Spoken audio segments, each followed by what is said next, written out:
consciousness is a little, it's reflective, it's flowy, it's spacious, oceanic. This is so immediate. It's before the universe exists. There's just this. It's that clear. Has a tremendous clarity to it, and absolute formlessness and emptiness, and empty nature to it. And that's why I say through that lens of the calm mind and consciousness, this becomes much easier. If the mind is really polarized and pulling and tugging and stretching and applying will here and there, it's much harder to see the subtlety initially of non-dual, like Kogan and I were talking about, because it is subtle at first. It's subtle because it doesn't have to say anything. It's just that. It's a whole other kind of language, the language of existence. So I might say put your attention on any one sound right now, whatever calls your attention. It can be any sound. You might notice attention can focus narrowly onto a sound. So some shuffling, like, can be a narrow focus. And then see if you can sort of dilate it out to take in all of the sound in the whole entire environment at once. So it's almost like if you have a knob that says your sensitivity to sound, and you just crank it, like the microphone sensitivity, crank it, and you just take in all of it. And then what we do is we stay with that.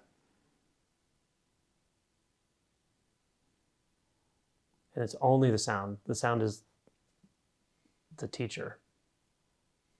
And you don't have to do anything or ask anything or inquire necessarily. You can, but the key is where your attention is. It is just that sound. It's meeting the sound fully.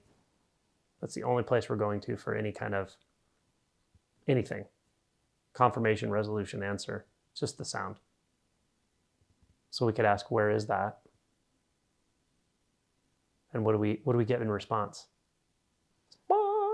And those are important. Those are important things to notice. If something says it's overwhelming, it's a lot, it's moving through, it's propagating, it's any of that, it's like, okay, I've bounced back into the mind just for a moment, back to the sound. You could ask something like, what hears this sound? Yes. And then notice, does the sound quality change, or does the nature of sound change as the question is answered by the sound?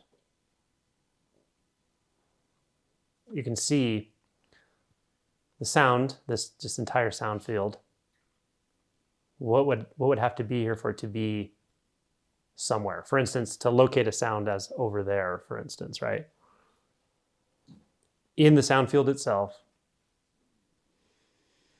can that be discerned? Or do I need to add something else, or something else need to be added to make it one sound over there, one sound over here? So again, go to the sound itself, just the raw experience.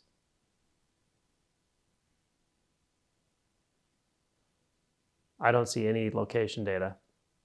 I don't experience any location data until the mind makes an image that says, oh yeah, I remember that there's a person over here and they're eating Funyuns or something and they're making a crunch sound, right? But in the actual sound field, that information isn't there. If you're only hearing one sound, are you just hearing the sound? Like, especially if your eyes are closed, are you just hearing the sound? Or are you hearing and sort of visualizing a spatial experience in reference to that sound? Is your mind putting it somewhere in space at the same time you're hearing it? And this is something you'll just take some time to work with. You don't have to answer any of this now, but those are the very subtle questions you can ask. But always just keep going back to the sound as the primary experience and see, is there anything missing from this experience? Is there anything lacking here? Could a problem arise here ever?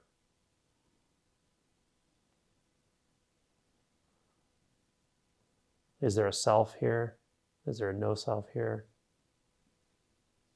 Go back to the sound for the answer. Where's the center?